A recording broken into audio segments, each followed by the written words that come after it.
Bonjour tout le monde, je suis Jennifer et aujourd'hui je vous raconte l'un des meurtres les plus marquants, les plus poignants, les plus troublants de l'histoire récente des États-Unis. Une histoire comme on en entend très rarement. Une histoire qui s'est produite, un meurtre qui s'est produit dans une maison d'apparence bien ordinaire dans une petite ville tranquille. Prêt, pas prêt? J'y vais.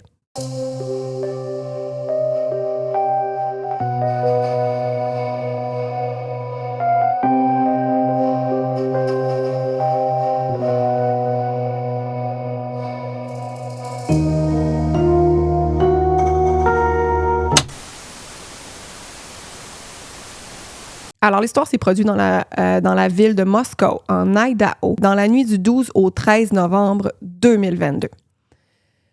Il y a 4 étudiants de l'Université de l'Idaho qui ont été brutalement assassinés à l'arme blanche dans leur maison de colocation au 1122 King Road.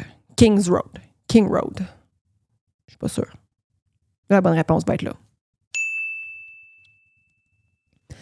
Les victimes s'appelaient Kaylee Goncalves, Madison Mogen, Xana Kernodle et Ethan Chapin. Tous dans la vingtaine, tous avec la vie devant eux. Avant de vous parler de la nuit du drame, j'aimerais ça qu'on prenne un moment pour vous parler des victimes parce qu'elles sont plus que des noms sur des titres de journaux, sur des titres d'articles. OK? Parce que là, malheureusement, ce qui s'est produit en novembre 2022, ça a vraiment pris le dessus. C'est comme si c'était ça leur histoire maintenant, mais ce n'est pas que ça. Alors, prenons le temps de parler de chacune d'entre elles, chacune des victimes. On va commencer par Kaylee Goncalves. Kaylee avait 21 ans. Elle venait de Rat Drum, c'est dur à dire, une petite ville de l'Idaho. Étudiante en dernière année à l'Université de l'Idaho, elle poursuivait des études en lettres, arts et sciences sociales. Elle faisait partie de la sororité Alpha Phi et elle rayonnait littéralement autour de cette sororité-là. Kaylee venait d'acheter un Range Rover 2016, une petite victoire personnelle dont elle était très fière. Elle préparait un voyage en Europe pour l'année d'après. Puis, elle avait prévu, après avoir obtenu son diplôme, s'installer au Texas. C'est là qu'elle voulait débuter sa nouvelle carrière. Elle avait déjà décroché un emploi dans le domaine dans lequel elle étudiait. Elle était capable de faire tout ce qu'elle voulait. Elle a travaillé fort pour obtenir ça, puis elle l'a eu. Sa grande sœur va dire d'elle qu'il n'y avait pas grand-chose qu'on pouvait interdire à Kaylee. C'était du genre que si elle décidait de faire quelque chose, elle allait le faire. Peut-être un petit peu comme moi. Une petite tête de cochon, mais bien placée. Tu sais. Sa sœur disait elle vivait à fond, elle était toujours prête pour une aventure, était tout le temps prête à relever n'importe quel défi. C'était le genre de fille qui était super lumineuse, audacieuse et indépendante. Kaylee, c'était l'enfant du milieu. Elle avait 4 frères et sœurs, donc qui étaient 5 en tout. Sa mère, Christy, elle va dire que Kaylee représentait une pièce centrale de leur famille. Kaylee était une énorme partie de notre famille. La dynamique ne sera plus jamais la même sans elle. Ce qui rend son histoire encore plus poignante, encore plus troublante, encore plus triste, c'est le lien qu'elle avait avec sa meilleure amie Madison Mogen.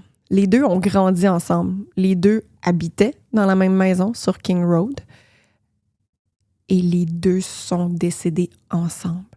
Puis quand je dis ensemble, ils dormaient ensemble dans la même chambre. C'était ce genre de BFF-là. Les deux ont grandi ensemble dans la même petite ville puis ils étaient inséparables. D'ailleurs, à leur funérailles, la mère de Kaylee puis le père de Madison vont tous les deux dire que les deux étaient plus que des amis, c'était des sœurs. Là. Chacune d'entre elles faisait partie de l'autre famille aussi. Ils étaient vraiment traités comme de la famille dans les deux familles. Scott Laramie, le beau-père de Madison Mogen, va dire ce qui suit. Elles étaient des vraies sœurs et nos familles sont devenues plus grandes et plus belles grâce à ce lien. Ce que le monde a perdu avec Kaylee, c'est bien plus qu'une étudiante brillante. C'est une âme curieuse, ambitieuse, aimante. Une fille qui avait tout pour elle. Comme le dit si bien sa sœur Alivea, elle avait tout, absolument tout. Elle était brillante, était belle, était gentille, était généreuse, était travaillante. Puis elle était jeune, elle avait la vie devant elle. On passe maintenant à Madison Mogan, qu'on appelait affectueusement Maddie. Elle avait 21 ans. Elle aussi étudiait à l'université de l'Idaho. Elle était à quelques mois seulement de décrocher son diplôme, puis elle avait déjà des projets bien clairs en tête. Une fois diplômée au printemps, elle voulait s'installer à Boise. Shout out to Boise. On aime ça, aller à Boise. C'est la capitale de l'État. Puis c'est là qu'elle voulait commencer sa nouvelle vie.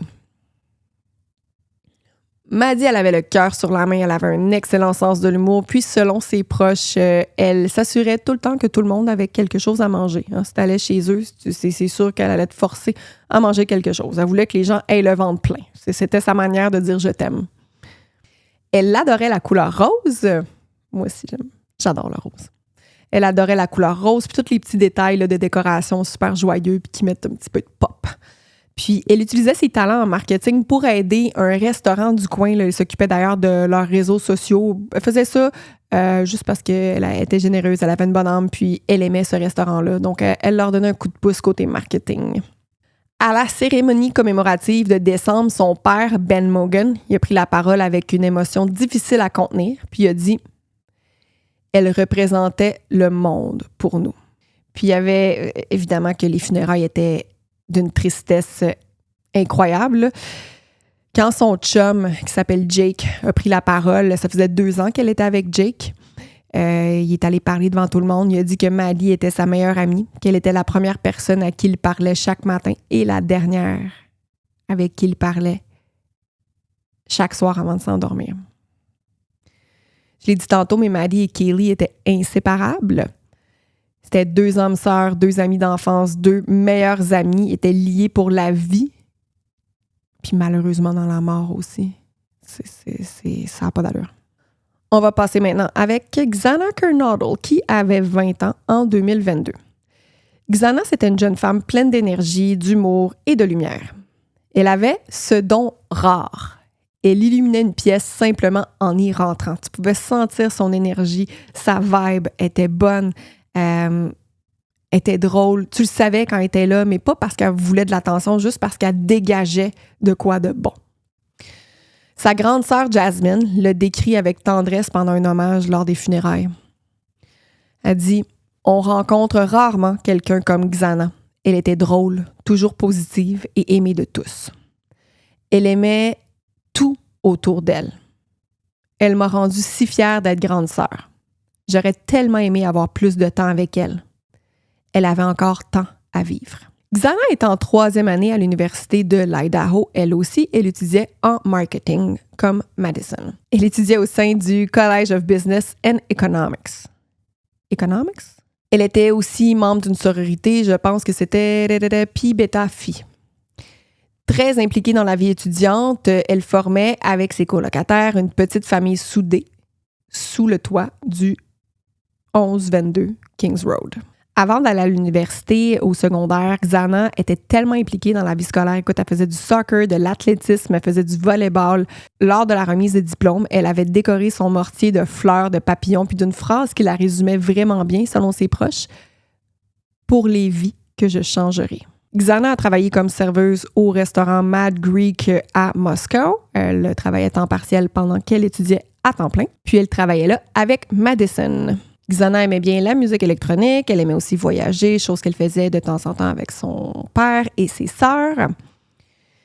C'est une jeune femme simple, heureuse, lumineuse, généreuse. Elle adorait sa vie d'étudiante, elle adorait sa vie dans la maison sur Kings Road parce qu'elle habitait là avec ses 4 meilleures amies. Elle habitait là avec Maddie, avec Kaylee, avec 2 autres colocs aussi.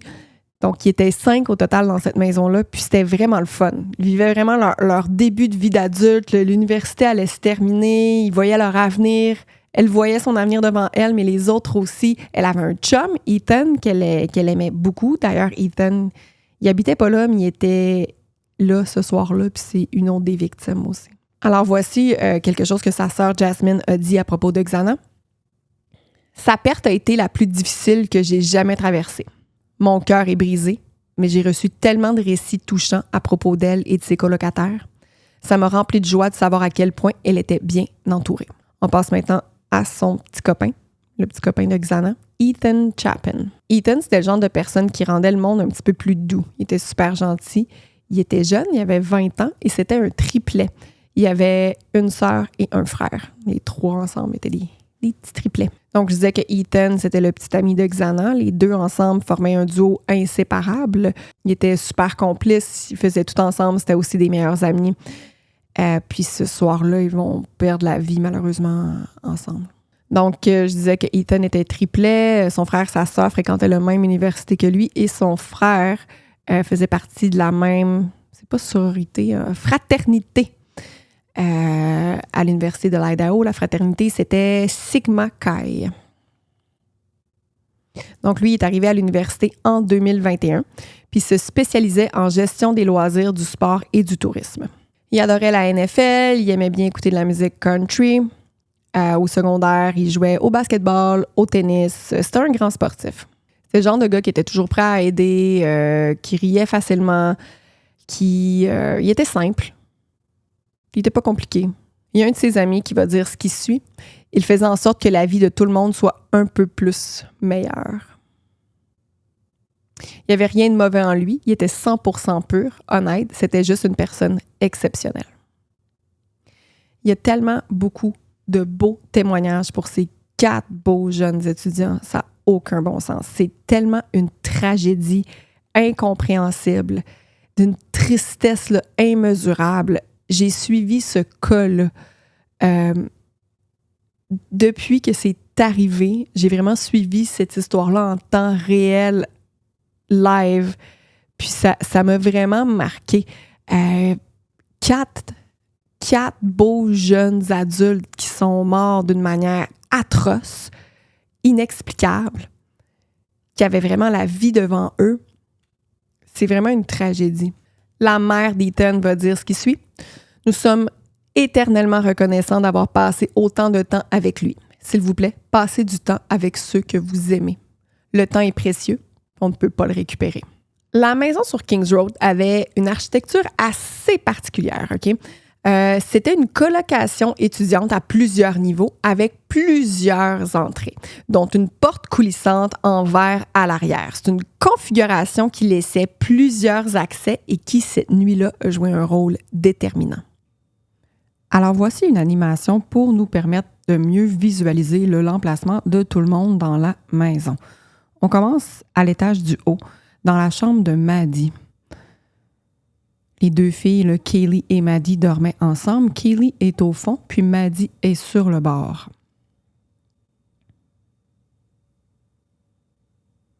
On se dirige maintenant à l'étage du milieu, l'étage où l'assaillant est entré. On voit Dylan, qui est toute seule, la survivante, puis Xana, qui est encore éveillée sur TikTok, et Ethan, qui dort à côté d'elle. Puis juste en bas, on va voir Bethany, l'autre coloc survivante. Je veux vraiment remercier Amber Monde d'avoir accepté que j'utilise sa belle création et ses co-burgers qui arrivent. Le soir du 13 novembre 2022, en fait la nuit du 13 novembre 2022, il y a 6 jeunes qui étaient dans cette maison-là. Puis il y en a 4 qui ne vont pas survivre. Donc on parle de Kaylee, Maddie, Xana, Ethan. Il y en a 2 autres colocs qui vont survivre, mais c'est aussi des victimes parce que imaginez tout ce qu'elles ont vécu après ce meurtre-là. Puis je vais en parler, elles ont entendu des choses, elles ont vu certaines choses. Puis après ça, elles se sont aussi fait accuser de choses parce que elles n'ont pas appelé la police tout de suite, par exemple, mais on ne sait pas qu'est-ce qui se passait dans leur tête. Puis c'est ça qui est important, puis c'est ça qu'on va en parler aussi tantôt. Puis quand tu n'écoutes pas du true crime à tous les jours, comme probablement vous qui êtes en train de m'écouter en ce moment ou qui en écoute souvent, ou moi qui est tout le temps là-dedans, c'est pas la première chose à laquelle tu penses « Ah, il y a quelqu'un qui est en train de tuer ma coloc ». Pendant cette nuit-là, les deux autres colocataires là, qui ont survécu vont être au rez-de-chaussée. Okay? Il y en a une qui s'appelle Dylan Mortensen. Elle va se réveiller en plein milieu de la nuit parce qu'elle va entendre des bruits. Elle va entendre des choses. Premièrement, elle dit, ça doit être une des filles en haut qui joue avec le chien, parce qu'il y avait un chien qui était là aussi. Fait que, tu sais, elle capote pas tout de suite. Il y a des bruits vers 4h et quelques du matin, mais C'est la fille c'est ma coloc qui joue avec son chien. Puis après ça, elle pense qu'elle entend Kaylee dire « Il y a quelqu'un ici », en chuchotant. Après ça, sa mémoire, ça va être comme flou, mais elle pense aussi qu'elle a entendu une voix masculine dire « C'est correct, je vais t'aider ». Fait que là, elle est comme « Qu'est-ce qui se passe? » Elle ouvre un petit peu sa porte.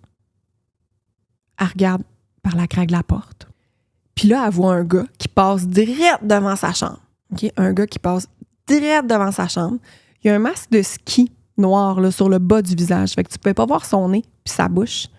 Mais elle va dire, dans la description, elle va dire que le gars, il avait des bushy eyebrows. Qu'il avait vraiment des sourcils là, fournis. Puis quand elle a vu ce gars-là, elle a paniqué. Elle a fermé sa porte. Elle était comme paralysée par la peur puis elle s'est enfermée dans sa chambre. Elle ne sait pas ce qui se passe là. Elle ne sait pas ce qui vient de se passer, surtout. Elle n'en a aucune idée. Mais elle sait que c'est comme pas normal que ce gars-là, elle le connaît pas. Il y a une chose qu'on sait, okay, c'est qu'à 4 heures du matin, Kaylee, elle s'est commandé du DoorDash. Puis elle est allée chercher sa bouffe. Puis elle a rentré. Puis ça a été confirmé aussi par la livreuse de DoorDash ce soir-là, cette nuit-là. Puis on sait aussi que Kaylee, à 4h12 du matin, elle était sur TikTok en train de scroller. Fait qu'on sait qu'elle était encore en vie pendant qu'elle scrollait sur TikTok. C'est vers 4h20 que Dylan a fait comme « Bon, ce gars-là vient de sortir, j'entends plus de bruit, j'ai entendu des drôles de bruit. » Elle commence à texter Maddie. Elle est comme « Qu'est-ce qui se passe? » Elle commence à texter Kaylee. « Qu'est-ce que vous faites? » Elle commence à texter tout le monde, finalement, puis il n'y a personne qui répond, sauf l'autre coloc. L'autre coloc qui s'appelait Bethany. Elle essaie d'appeler Ethan, elle essaie d'appeler Xana, elle n'a pas de réponse. Fait qu'elle se dit, bon, ils doivent dormir. Puis un moment donné, elle commence à dire à sa coloc, man, j'ai entendu quelqu'un dans la maison, j'ai vu quelqu'un. Puis l'autre, Bethany, a fait, ta gueule, tu sais, genre, shut up. Comment, ça serait quoi l'équivalent? Ça serait, mettons, non, no way, tu sais. Puis là, l'autre coloc, Bethany, elle dit, ben regarde, cours jusque dans ma chambre, on va se parler. Parce que la chose que j'ai pas mentionnée, c'est qu'aussi, à un moment donné, Dylan a dit écoute, les autres me répondent pas, mais moi, mon téléphone, là, il n'y a plus de batterie. Fait que là, qu'est-ce qu'on fait? T'as-tu entendu des drôles de bruit? Bethany a dit oui, j'ai entendu des drôles de bruit, mais je sais pas plus qu'est-ce qui s'est passé. Fait que c'est là que Bethany a dit à Dylan viens dans ma chambre. Fait que là, Dylan, elle pense que le gars est parti, mais pas trop sûr, elle court dans l'autre chambre. Puis là, avant qu'on se mette à juger là, le fait qu'elle voit quelqu'un dans la maison puis qu'elle appelle pas la police tout de suite, parce que ça, il y en a beaucoup qui vont faire ça. Faut pas oublier qu'il s'agit d'une maison d'étudiants. OK? Puis cette maison-là en particulier était bien réputée pour faire souvent la fête, pour avoir plusieurs invités, puis bien souvent du monde qui connaissait même pas. Fait que, oui, c'est sûr que c'était weird, puis que Dylan, elle a quand même eu peur. Mais c'est quand même des choses qui arrivent des fois qu'il y a des inconnus dans la maison. Faut juste garder ça en tête. Là. Encore une fois, je le dis, quand t'écoutes pas du true crime à tous les jours, c'est pas nécessairement la première chose qui te passe par la tête. Puis oui, elle avait une mauvaise impression, un mauvais feeling, mais tu peux pas tout le temps juste te fier à ça, tu sais. Fait que là, Dylan s'en va dans la chambre de Bethany. Ils sont sur le même étage. Vous vous rappelez de la configuration de la maison, là, qui est un petit peu bizarre? Les deux filles ensemble continuent d'envoyer des messages textes jusqu'à à peu près 4h30 du matin, puis ils n'ont toujours pas de réponse. Puis à un moment donné, Dylan a écrit même « Répondez, s'il vous plaît ». On sait que Bethany a ouvert Snapchat à 4h34, puis on sait qu'elle a ouvert Instagram à 4h37, puis qu'après ça, toutes les communications téléphoniques des deux filles ont cessé pendant environ 3 heures. Comme, probablement qu'elles se sont endormies finalement.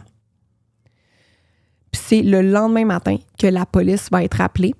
Dylan ou Bethany, je me rappelle pas, il y a une des deux colocs qui pensait avoir vu. Puis là, c'est là que aussi, il faut se dire que c'est pas tous les détails qui sont disponibles. Il n'y a pas eu de procès encore. Fait qu'on ne sait pas tous les détails. Mais ce que je peux dire, c'est qu'il y a une des deux colocs qui aurait appelé un ami pour dire hey, viens ici, je pense qu'il y a quelque chose de louche. Je pense que j'ai une de mes colocs qui a perdu connaissance. L'ami est venu, puis là, ensemble, ils ont appelé le 911. Mais là, pour ceux qui connaissent l'histoire, quand les policiers vont arriver, il va y avoir 4 personnes qui ont été poignardées, là. Fait que tu te dis, bon, c'est quoi la coloc? Elle n'a pas vu le sang, elle n'a pas vu tout ça. Il y a des choses qu'on ne peut pas comprendre, puis il y a des choses qu'on ne comprendra pas, que seuls Dylan puis Bethany vont être capables d'expliquer. Mais on va y aller avec ce qu'on a. Okay? On peut pas les juger. Je vous dis ce qu'on sait. Avant de continuer plus loin, je vais vous expliquer qu'est-ce qui s'est passé, qu'est-ce que les jeunes ont fait pendant la soirée avant de mourir. Le 12 novembre, dans la soirée, Ethan et Xana étaient à une fête à la maison de fraternité Sigma Chi. Ça, c'est sur le campus, puis c'est vraiment pas loin de la maison sur King Road. C'est vraiment pas loin de la maison des étudiants. On sait que Kaylee Goncalves puis Madison sont sortis au Corner Club, qui est un bar à Moscou. Fait que les étudiants n'étaient pas ensemble cette soirée-là. À 1h30 jusqu'à 1h56, on sait que Kaylee et Madison sont vus à un food truck qui s'appelle le Grub Truck vers 1h41 du matin. Puis après ça, sont raccompagnés soit par un Uber, soit par un Lyft, soit, je ne suis pas certaine. À 1h56, là, ils ont pris un Lyft jusqu'à chez elle. Environ entre 1h45 puis 2h, Ethan et Xana sont rentrés eux aussi à la maison. Puis à 2h du matin, tous les colocataires, les deux qui ont survécu, plus Ethan qui était avec Xana, étaient rentrés dans la maison. Ils sont supposés être dans la maison à cette heure-là. Donc à 2h, tout le monde est dans la maison. Maintenant, ce qu'on sait, tout ça, ça peut être confirmé grâce à la géolocalisation de téléphones cellulaires, puis aussi par les caméras de surveillance de la ville. Okay? À 2h44, la Hyundai Elantra de Brian Kohberger quitte Pullman. Lui, il restait à Pullman, à Washington. Mais les frontières là, pour Washington, Idaho, c'est collé. Là. Fait que de Pullman, Washington, jusqu'à Moscow, en Idaho, c'est genre 15 minutes, okay? Même si c'est pas le même état. Donc, à 2h44, Brian Kohberger quitte Pullman pour aller à Moscou, en Idaho. À 3h26, il y a une caméra de surveillance à Moscou qui capte la Hyundai Elantra devant une maison qui est juste à côté de King Road. C'est le 700 Indian Hills Drive, c'est juste à côté. Okay? C'est une caméra de surveillance. Donc, on peut conclure on peut présumer qu'il s'en allait là. Ben, c'est là qu'il s'en allait de toute manière. À 3h29, la voiture de Brian Kohberger circule dans le quartier à plusieurs reprises. Elle passe plusieurs fois derrière et devant la maison sur King Road. De 3h29 à 4h04, la Hyundai est vue 4 fois dans le secteur de King Road, tournant dans le quartier sans s'arrêter. Là, je sais que des fois, je dis King Road, des fois, je dis King's Road. Ça parle. Je m'excuse. Les enquêteurs, après, quand ils vont voir ça, là, tous les déplacements de Kohberger, ils vont se dire, je pense, ils savaient ce qu'ils allaient faire, mais on dirait qu'ils attendaient le moment opportun pour se dire, OK, c'est là que j'y vais. Parce qu'il passait devant la maison, il revenait. Puis, tu sais, probablement qu'à un moment donné, il a vu la livreuse du DoorDash apporter de la bouffe à 4 heures. Puis, il serait rentré quelques minutes après cette livraison-là. À 4h04, la Hyundai Elantra entre pour la première fois vraiment dans le quartier où la maison sur King Road est, parce que là, il faisait le tour juste dans les alentours, mais là, la Hyundai à 4h04 rentre dans le quartier, puis elle s'arrête tout de suite à côté de la maison sur King Road. À partir de là, on n'a pas vu la voiture pendant 15-20 minutes, parce qu'il n'y a pas des caméras partout dans le petit quartier. Alors, vous pouvez voir cette reconstitution au complet sur TikTok AZGET. Amber Moon, merci beaucoup encore de m'avoir permis d'utiliser cette reconstitution incroyable. Je vous rappelle que les heures sont approximatives, là, mais c'est la reconstitution qui, selon moi, fait le plus de sens selon les preuves. Alors, on voit ici Brian Kohberger rentrer dans la maison par les portes coulissantes du 2e étage. Il semblait exactement savoir où il allait. Il semblait viser Maddie, c'est ce qu'on pense parce qu'il y a des photos d'elle qui ont été retrouvées dans son téléphone. Puis, il semblait savoir que la chambre de Maddie se trouvait exactement en haut. Est-ce que c'est parce qu'il est allé dans des parties là, qu'il y avait là auparavant? Hein? Parfois, il y avait des parties avec plein de monde qu'il connaissait, que les gens connaissaient pas dans cette maison-là. Puis des fois même, les étudiants ils n'étaient même pas là. Les propriétaires, entre guillemets, là, les filles, ils n'étaient même pas là quand il y avait des parties chez eux. Donc, des fois, il y avait plein d'étrangers. C'est une possibilité. Mais bon, ça, on voit Xana qui se lève de son lit, qui semble avoir peut-être entendu quelqu'un rentrer par la porte, puis des bruits. Donc, ça se pourrait qu'elle se soit levée, qu'elle soit allée voir dans la cuisine pendant que Kohberger soit entré dans la chambre de Maddie, qui a tué Maddie et Kaylee. By the way, Kaylee, il l'a vraiment battue. Là. Son visage, on ne pouvait pas la reconnaître. Puis là, ça serait possible que Brian ait vu Xana et qu'il l'ait pourchassée dans les escaliers, ou peut-être qu'il a croisé Xana là, pendant qu'il descendait et qu'elle était déjà levée. Mais chose certaine, chose qu'on sait, c'est que Xana a été tuée là, dans sa chambre. Donc, on va voir Kohberger suivre Xana par la suite. Bon, ça voudrait peut-être dire que Bryan Kohberger voulait tuer juste Maddie, mais que finalement, il y a eu une suite de choses imprévues là, qu'il n'avait pas pensé qui se sont produites. Donc, il pensait peut-être pas que Maddie allait dormir avec Kaylee dans son lit, là. Puis, il pensait probablement pas que Xana allait l'entendre. Puis, pourquoi je dis que c'est l'hypothèse qui fait le plus de sens? Parce qu'à 4h17 en ce moment, là, comme on peut voir, les caméras de surveillance de la maison voisine ont capté le chien jappé et des bruits. La chambre de Xana, c'était la chambre la plus proche de cette caméra de surveillance-là. Puis, quand il a tué Xana, il a vu Ethan qui dormait là. Donc, il l'aurait probablement tué pour ça. Puis, by the way, il a ouvert ses jambes. Dans les preuves, c'est écrit « He carved his legs ». Il se serait assis après quelques minutes dans la chambre de Xana pour ensuite se lever et partir. Puis c'est quand il va partir, regardez bien Dylan, là, elle va ouvrir sa porte. Puis c'est là qu'elle va le voir. Tu sais, elle dit, j'ai vu quelqu'un avec des bushy brows, j'arrête pas de le dire depuis tantôt. Elle le voit en ouvrant la porte, mais lui, dans l'angle qui était, il l'a pas vu ouvrir sa porte. Donc Dylan, elle voit ça, elle va s'asseoir, elle va commencer à texter tout le monde, puis à paniquer, puis à capoter. Donc, à 4h19, c'est là qu'elle commence là, à faire ses appels, envoyer ses messages à tout le monde dans la maison. Bryan Kohberger quitte à 4h20.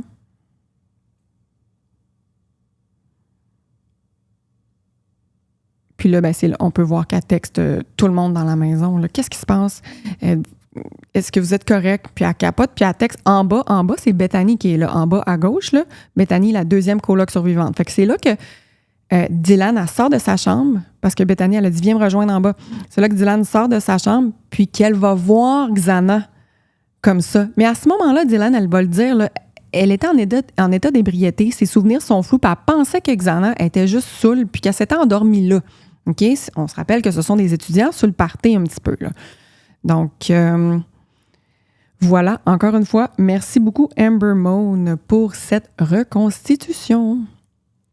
Fait qu'on estime que la fenêtre officielle là, des meurtres, là, c'est entre 4h et 4h20. Mais si on y va avec la logique, on sait que Xana a reçu une commande DoorDash à 4h, puis on sait aussi qu'à 4h12, elle scrollait sur TikTok. Bon, ça veut pas dire qu'à 4h12, Bryan Kohberger n'était pas déjà dans la maison. Parce que ça se peut que Bryan était dans la maison puis qu'il tuait malheureusement les autres puis que Xana était sur TikTok pendant ce temps-là. Parce qu'il y a eu quand même des bruits dans la maison. Puis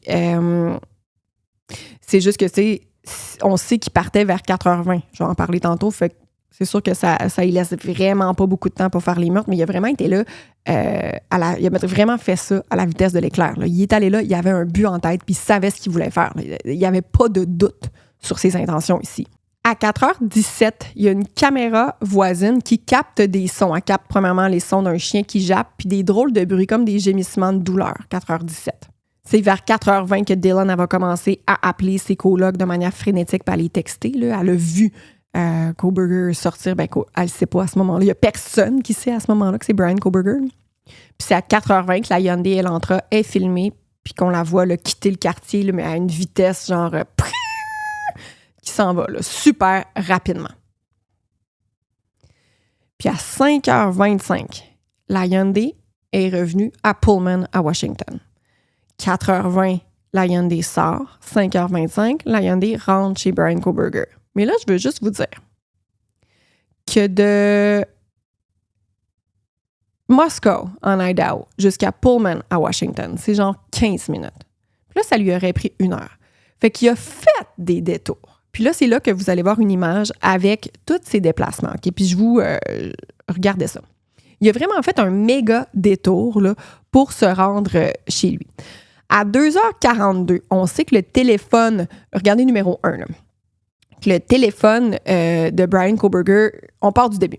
Que le téléphone de Bryan Kohberger, il est à sa résidence à Pullman. À 2h47, son téléphone démontre qu'il est en train de voyager de Pullman. Puis après ça, il n'y a plus de connexion. De 3h29 à 4h20, on sait que la Hyundai a fait des allers-retours là, devant la maison. On sait qu'à un moment donné, la voiture s'arrête puis que c'est à peu près vers 4h, entre 4h et 4h20 qu'il y aurait eu les meurtres. 4h20, la voiture s'en va à une vitesse de l'éclair de la maison. Puis là, c'est comme si son téléphone avait été mis sur le mode avion ou fermé parce qu'il n'y a comme plus de réception jusqu'à 4h48 où le téléphone est revenu puis qu'il ping. Là, on sait qu'il est à Blaine sur le Highway 95. De 4h50 à 5h27, on sait que le téléphone de Bryan Kohberger a eu un signal avec une tour là, à Genesee, je sais pas c'est où, mais on sait que, bon, à 5h25, il s'est rendu à Pullman, à son appartement. Puis c'est là que on peut penser qu'il y avait un plan, peut-être pour se débarrasser de l'arme, parce qu'on va en parler tantôt de qu'est-ce qui a été retrouvé à la maison en Idaho, à la maison à Moscow, quelles sont les preuves qui ont été retrouvées. Mais l'arme du crime, elle, n'a jamais été retrouvée jusqu'à présent. Donc, est-ce qu'il est allé se débarrasser du couteau? On pense que peut-être qu'il l'aurait mis dans une rivière ou dans un étendue d'eau ou peut-être dans n'importe quel de toutes les étendues verts de champs qu'il y a dans les petites routes sinueuses qu'il a pris, là. Parce qu'il n'a pas fait un déplacement direct pour se rendre chez lui. Puis, je suis pas une fan, puis je suis pas une grande connaisseuse de Ted Bundy, mais ce que je sais, c'est que lui, Bryan Kohberger, il adorait puis il admirait Ted Bundy. Okay? Il étudiait en criminologie. Puis, c'est ça, il aimait beaucoup, of course, les tueurs en série. Puis, j'écoutais Court TV l'autre fois, puis j'ai entendu quelqu'un dire, puis là, dites-le moi si je me trompe, comme je dis, je suis loin d'être une experte en tueurs en série. Je suis pas le genre de personne. J'adore le true crime, mais j'aime pas ça m'informer à propos des tueurs en série. Tu sais, je les trouve cons, puis je veux pas les connaître, tu sais. Puis apparemment que Ted Bundy se serait débarrassé de son couteau quelque part, fait que Bryan Kohberger aurait peut-être voulu recréer la même chose en se débarrassant, comme utiliser, se servir de ce que Ted Bundy a fait comme modèle pour ce que lui va faire, parce qu'il l'aimait beaucoup. Il y avait des photos de Ted Bundy dans son téléphone, genre. Yeah. Puis si on retourne à la map là, que je vous ai montré tantôt, le numéro 6, là, qui est tout à fait en haut à droite, vers 9h, 9h20 du matin, Bryan Kohberger, il retourne à la maison sur King Road. Puis King Road, on ne saura jamais. Bon, bref, j'imagine que tout le monde le sait, sauf moi. Donc, il retourne à la résidence. Pourquoi? Est-ce que c'est pour observer l'action qui est en train de se passer? Est-ce que c'est parce qu'il s'est aperçu qu'il avait oublié quelque chose de très important, comme l'étui à couteau? Cet étui-là à couteau, ça va être la preuve, une des preuves les plus importantes pour l'accusé. Là. Il a laissé l'étui à couteau sous une des victimes. Bon, maintenant que je vous ai un petit peu éclairé sur qu'est-ce qui s'est passé le soir du meurtre, qu'est-ce qui s'est passé pendant le meurtre, puis qu'est-ce qui s'est passé après le meurtre, je vais vous lire un extrait de l'affidavit. Un affidavit, c'est comme la déclaration écrite des policiers là, qui sont allés sur place à la maison après que l'appel du 911 ait été effectué. Okay? Puis ils ont écrit textuellement qu'est-ce qu'ils ont vu quand ils sont rentrés dans la maison. Puis ça va expliquer aussi qu'est-ce qu'ils ont trouvé, puis dans quel ordre ils ont trouvé malheureusement les victimes. Okay? Donc, je vous lis ça tout de suite. Alors, les informations sont fournies par Brett Payne, un policier au service de police de Moscou. C'est le 13 novembre 2022, vers 16h, que le sergent Blaker et lui, Brett Payne, ont été envoyés au 1122 King Road à Moscou pour sécuriser les lieux et procéder aux premières étapes de l'enquête sur une scène de crime liée à 4 homicides. À notre arrivée, l'équipe médico-légale de la police de l'État de l'Idaho était déjà sur place et se préparait à traiter la scène.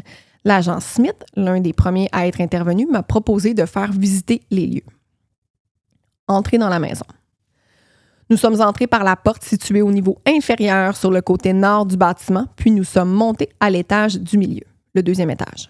L'agent Smith m'a dirigé dans le couloir vers la chambre ouest, où j'ai ensuite identifié grâce au permis de conduire de Xana Kernodle et à d'autres objets personnels comme étant sa chambre. Juste avant cette chambre, sur le mur sud du couloir, se trouvait une salle de bain.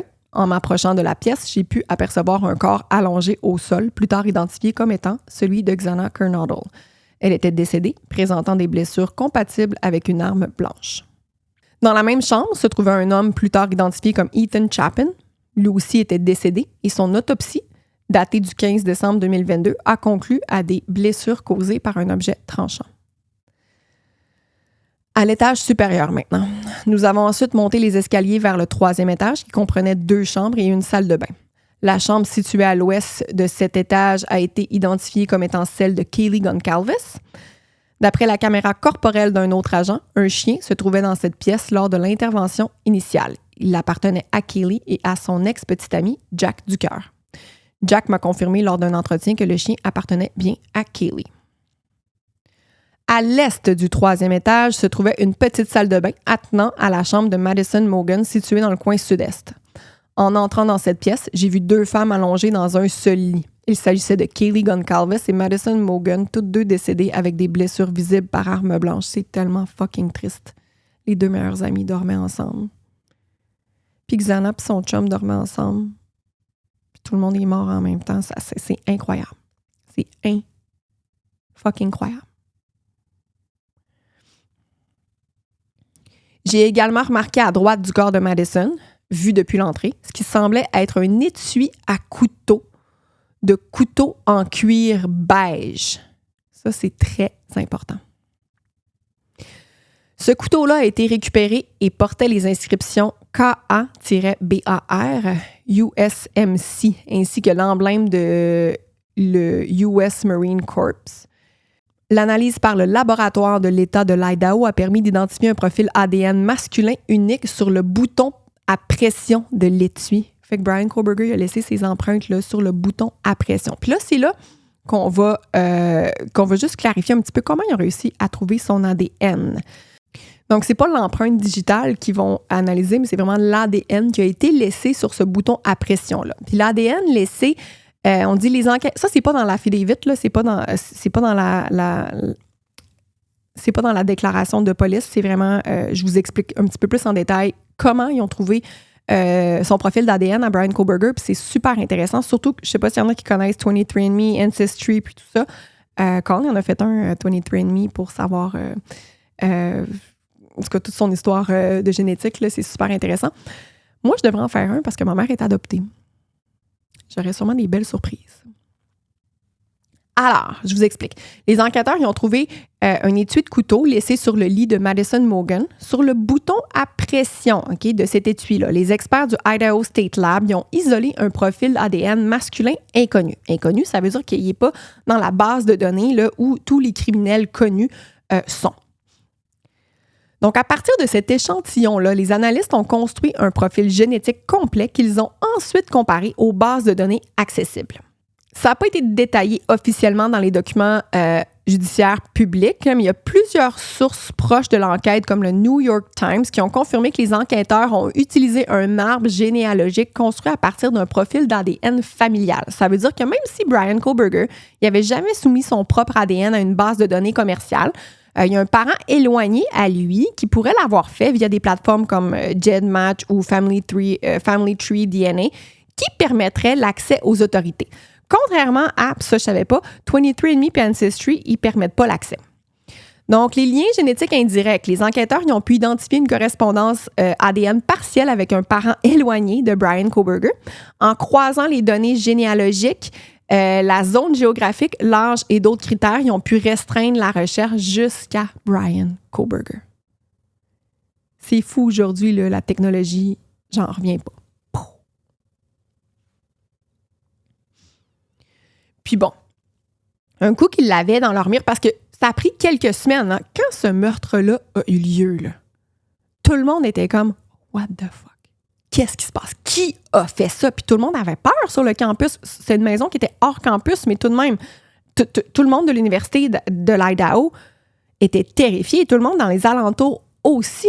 Puis pas juste dans les alentours, là, tout le monde. Moi, qui étais à Montréal pendant que ça arrive, j'étais comme « What the fuck? Qu'est-ce qui s'est passé? Qui a fait ça? » C'est incroyable.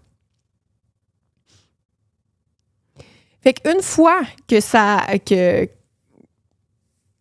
que puis aussi, quand ils ont trouvé là, Bryan Kohberger, mais il y avait déjà remarqué sur les caméras de surveillance qu'il y avait une voiture, une Hyundai Elantra blanche qui se promenait dans le coin, puis tout ça. Fait que quand ils ont trouvé Bryan Kohberger, puis qu'ils ont vu qu'il y avait une Hyundai Elantra blanche, ils ont commencé à faire 1 + 1 = 2, fait qu'ils ont commencé à le surveiller.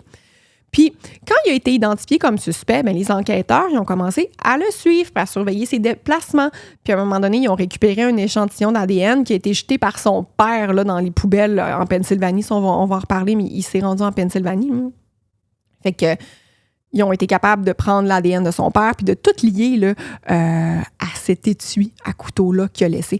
Moi, je pense que c'est pour ça aussi qu'il est retourné le lendemain matin vers 9h, 9h30. Là, il est retourné devant la maison sur King Road, soit pour voir, bon, est-ce que les policiers sont là, est-ce que les corps ont été retrouvés, qu'est-ce qui se passe, ou soit, fuck, j'ai oublié l'étui à couteau. Puis on sait aussi, est-ce qu'il y avait un attachement à son arme? Parce que les tueurs, ils ont des trucs weird des fois, là, souvent, tout le temps, en fait. Parce que je ne le sais plus exactement quand, mais peu de temps après, là, quand il s'est rendu compte qu'il avait laissé son étui là-bas, il a pris une carte cadeau Amazon en pensant pas se faire retracer, puis il a recommandé le même fucking couteau sur Amazon. Il a pas commandé, il l'a mis dans son panier, puis il l'a pas acheté. Mais les experts, ils ont été capables de prouver qu'il l'avait mis dans son panier. Là. Fait que c'est quoi? Il y avait un plan. Je suis pas mal sûre qu'il savait qu'il avait oublié l'étui puis qu'il a fait « fuck, ça me le prend » ou « you know ». Fait que bon, je l'ai dit, c'est juste quelques semaines plus tard qu'un nom va sortir dans cette enquête-là, Bryan Kohberger.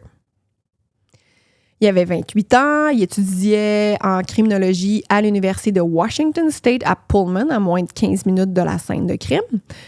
Mais le plus troublant qu'on va apprendre un petit peu après, c'est qu'on sait qui stalkait les filles. On ne sait pas laquelle, on ne sait pas pourquoi, mais on sait qui stalkait des personnes dans cette maison-là. Il y a des photos d'une des filles qui a été retrouvée dans son téléphone, avec les photos de Ted Bundy, tu sais. On sait qu'il a visité la maison sur King Road au moins 12 fois avant les meurtres. Il avait prévu ça faisait un bout, là. Bryan Kohberger, c'était un teaching assistant. Tu sais, à l'université, tu peux aider les profs à corriger, les accompagner dans leurs cours, puis tout ça, répondre à des courriels pour les étudiants qui ont des questions. Mais lui, il faisait ça. Puis apparemment, qu'il avait vraiment une attitude de merde avec les femmes, puis qui corrigeait les femmes de manière plus sévère, puis qui se prenait vraiment pour un autre, puis en tout cas, il y a eu plusieurs plaintes à son sujet en lien avec du sexisme. Puis, à l'époque, il n'y a rien qui s'était passé, mais évidemment, quand il a été arrêté là, pour être le suspect number one dans cette affaire-là, il a finalement perdu sa job de teaching assistant. Puis aussi, on sait que le lendemain du meurtre, il serait allé à l'université. Puis, il aurait commencé à poser des questions au monde. « Hey, t'as-tu vu qu'est-ce qui s'est passé en Idaho, hein, le meurtre des 4 étudiants, Puis aussi, il aurait eu l'air plus fatigué cette journée-là. Puis même après, c'est comme si les gens qui se faisaient corriger par lui ou qui avaient malheureusement à travailler avec ce style débile-là avaient remarqué son attitude, comme s'il était détaché maintenant de sa job, comme s'il ne prenait plus ça tant au sérieux, il avait arrêté de corriger des copies, il répondait plus aux courriels. Tu sais, avant, il était là, il avait une bonne présence, puis il se prenait même pour un autre, là. Puis là, c'est comme s'il sacrait un peu de ça, comme s'il avait plus toute la tête, là, finalement. En fait, il y a même quelqu'un qui a témoigné, là, qui a dit il était très pointilleux au départ, puis tout à coup, il s'en fichait complètement. Il y a un professeur de criminologie auprès duquel Kohberger travaillait qui a signalé plusieurs problèmes de comportement au point où Kohberger a été convoqué pour des discussions formelles sur sa conduite. Donc, ça allait pas full bien à sa job. Maintenant, bon, les policiers l'ont eu dans leur mire. Ça s'est passé. Le meurtre s'est passé, on va dire mi-novembre, le 12-13 novembre. Ça prend quelques semaines avant qu'il y ait un suspect. Ils ont un suspect en tête, mais ils sont pas certains. Fait que, tu sais, ça prend du temps pour accumuler des preuves, pour trouver son ADN. Tu sais, je vous l'ai dit qu'il avait trouvé l'ADN, mais ça, c'est pas tout de suite, là. Maintenant, juste un peu avant Noël, Bryan Kohberger, il veut retourner chez ses parents, passer le temps des fêtes. Ses parents habitent en Pennsylvanie. Donc, il va en voiture. Son père va l'accompagner. Je pense que son père, je ne sais pas, il a dû prendre l'avion jusqu'à Washington pour l'accompagner, pour retourner. Je ne sais pas trop pourquoi, mais son père était avec lui. Bryan Kohberger part de Pullman pour se rendre en Pennsylvanie. C'est genre 40 heures de route, là. Pendant ce sont 40 heures de route et se fait arrêter 2 fois par la police. Une fois pour excès de vitesse, puis une autre fois pour avoir tailgaté, pour avoir été trop proche là, du derrière d'une autre voiture. Mais à ce moment-là, il était déjà dans la mire des policiers. Là, fait qu'il essayait juste de trouver des raisons, I guess, pour l'arrêter. Les 2 fois, les policiers l'ont laissé repartir. Puis, c'est le 30 décembre 2022 qui va officiellement se faire arrêter. Il y a des enquêteurs qui l'observaient, là, qui étaient stationnés en face de chez ses parents, puis qui l'observaient. Puis là, ils le voient sortir avec des gants. Puis c'est comme si tout ce qui jetait dans les poubelles, ils ne voulaient pas toucher. On dirait qu'ils savaient là, que les policiers allaient venir fouiller dans les poubelles. Puis c'est comme ça, en fait, qu'ils ont réussi à trouver son ADN formellement. Donc, les preuves saisies dans la maison de ses parents, OK, regardez ça. Des échantillons d'ADN, dont un prélevé sur un gant dans les poubelles. Fait que les gants qu'il a mis, il les a jetés dans les poubelles. Plusieurs objets électroniques comme ordinateur, téléphone, des vêtements sombres, un masque, une balle non tirée. Puis ça a intrigué les enquêteurs. Le couteau, il n'a pas été retrouvé. Le 4 janvier, Bryan Kohberger renonce à son droit de contester l'extradition. Ah, puis je l'ai peut-être pas dit, mais tu sais, Dylan a dit le gars, il y a des bushy bros. Mais si, il y a des bushy bros. Ça devrait faire partie des preuves, ça aussi. Genre, ben oui, ça fait partie. Description du criminel, bushy bros. Donc, le 4 janvier, Bryan Kohberger renonce à son droit de contester l'extradition. Il dit au juge qu'il est impatient d'être blanchi. Il a été transporté en avion privé par les US Marshals jusqu'à Moscow, en Idaho, où il est incarcéré au Latah County Jail. C'est une petite prison qui est locale. Le 5 janvier 2023, il paraît pour la première fois devant le tribunal du comté de Latah, puis les chefs d'accusation sont officiellement présentés. 4 meurtres au premier degré, un chef de cambriolage. Le procureur indique qu'il pourrait demander la peine de mort. Puis Kohberger, il reste sans émotion. Il dit pas grand-chose. Il dit pas grand-chose, mais ce qui est important de savoir, c'est qu'il plaide pas. Il dit pas qu'il l'a pas fait. Il dit pas qu'il l'a fait. Il dit pas qu'il l'a pas fait. C'est le 5 janvier que l'affidavit, que la déclaration des policiers sort et devient publique. Puis ça, c'est une grosse chose parce que tout le monde se posait plein de questions pendant tout ce temps-là. Puis quand l'affidavit est sorti, bien, il y a vraiment beaucoup de preuves, beaucoup de choses que les gens ont vues, se sont aperçus comme la voiture, la Hyundai, comment, par où le meurtrier est rentré, avec quoi il l'a tué. Au départ, on ne savait rien. Personne ne savait rien. Tout ce qui est en lien avec la géolocalisation du téléphone de Kohberger, ses déplacements, puis tout ça, ça a été mis public. Puis aussi, jusqu'à présent, jusqu'au 5 janvier, Dylan, la coloc, tout d'abord, dans l'affidavit, on ne savait même pas son nom, elle était identifié comme DM, parce que M, c'est son nom de famille, là. On ne savait pas qu'elle l'avait vu. Au départ, il y a même des gens qui pensaient « Hey, c'est les colocs qui les ont tués ». Imagine comment c'est terrible. Tu te fais accuser de tout ça, là, puis toi, t'es une victime aussi dans un sens parce que tes amis sont tous morts dans la maison. Tu as entendu des choses, tu te sentais pas bien, tu as trouvé tes amis d'amour, tu sais, je veux dire, ça va pas, puis tu te fais accuser par le monde. C'est pas aux petites cocottes, là, ça devait être terrible. En mai 2023, Kohberger, il refuse de plaider. Fait que ça équivaut à un non-guilty plea. C'est pas lui qui plaide non coupable, mais il refuse de plaider. Donc, le juge, le tribunal dit qu'il est non coupable parce qu'il refuse de plaider. T'sais, il n'a jamais rien dit là, depuis le début. Il est représenté par une avocate qui est une experte là, pour les peines capitales parce que la peine de mort est en jeu là-dedans. Le procès, là, il devait commencer en octobre 2023, je pense. Ça a été reporté en 2024. Ça a été reporté en mai 2025. Ça a été reporté en août 2025. Puis moi, j'attendais ce procès-là avec impatience.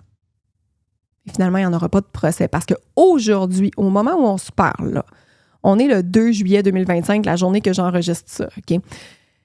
Il y a à peine 1 heure, Bryan Kohberger a fait un accord de plaidoyer, okay? A plea deal. Il a plaidé coupable pour les 4 chefs d'accusation de meurtre en échange d'une peine plus clémente. Ça veut dire que le gars, il sortira probablement pas de prison là, de toute sa vie, mais il n'y aura pas la peine de mort. Puis ça, c'est super important parce que il a rien dit depuis le début. Il a toujours comme pas parlé, pas aidé personne, sais, il avait l'air à sous-entendre qu'il était pas coupable. À un moment donné, ce procès-là se prépare depuis des années, là, puis à chaque fois, on apprend qu'il y a d'autres témoins qui vont être qui vont venir en cours. On apprend d'autres détails. Fait qu'à un moment donné, il devait se sentir qu'il s'en sortira pas, là. Puis il a décidé de plaider coupable. Mais ça veut dire qu'il n'y aura pas de procès. Ça veut dire qu'on n'aura pas de réponse. Il ne dira pas pourquoi il a fait ça.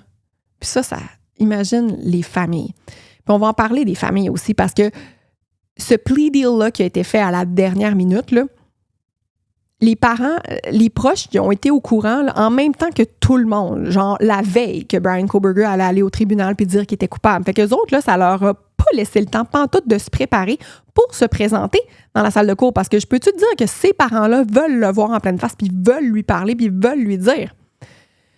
Ils n'ont pas eu la sentence encore. Donc, j'imagine que lors de l'énoncé de la sentence qui aura lieu, je ne sais pas quand, les familles vont avoir, je ne veux pas dire le privilège, mais vont avoir ni la chance, vont avoir un moment pour eux pour parler directement à Bryan Kohberger. Puis ça, c'est un des moments que j'aime toujours en cours quand les familles des victimes, c'est super grave, c'est super difficile pour eux, là, peuvent regarder le tueur de la personne qu'ils aimaient là, dans les yeux puis de le traiter de tout et non, là.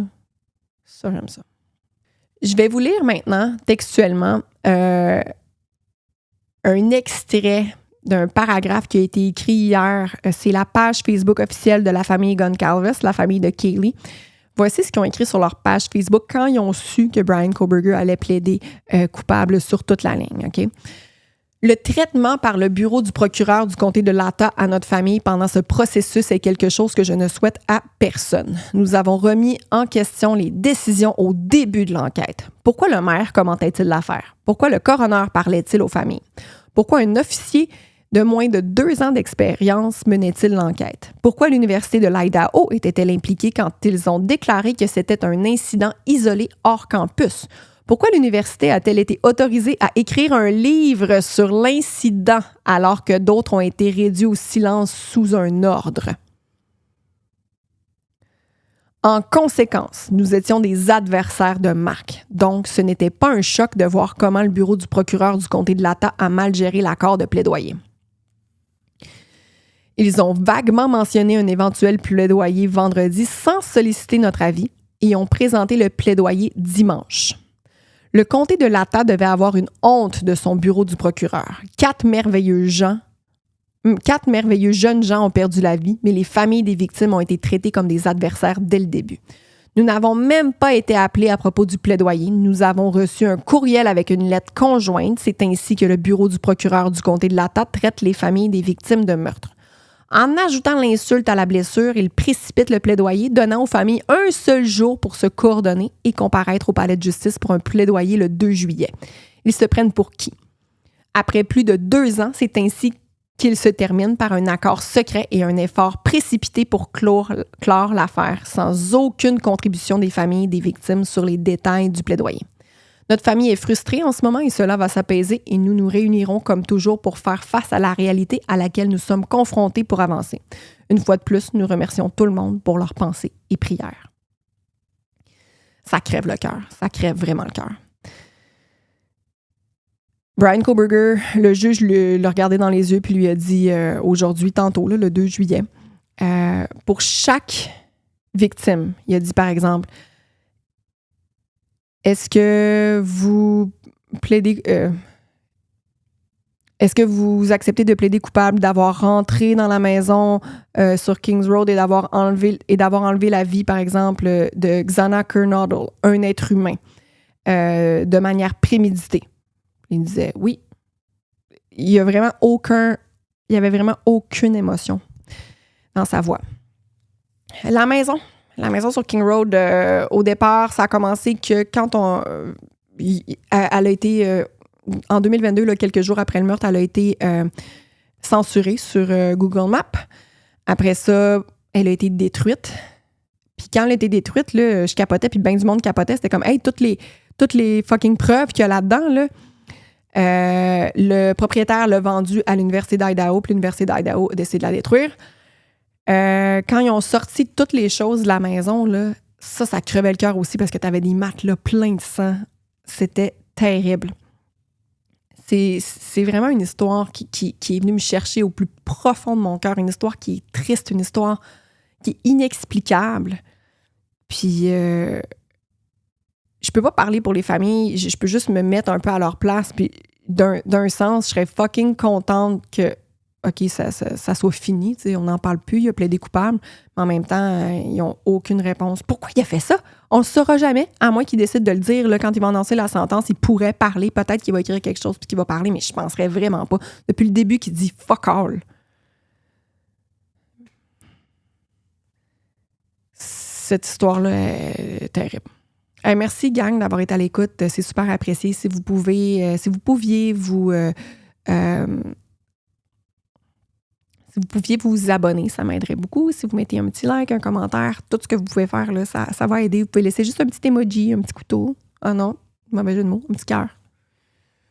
Laissons un petit cœur blanc pour les victimes.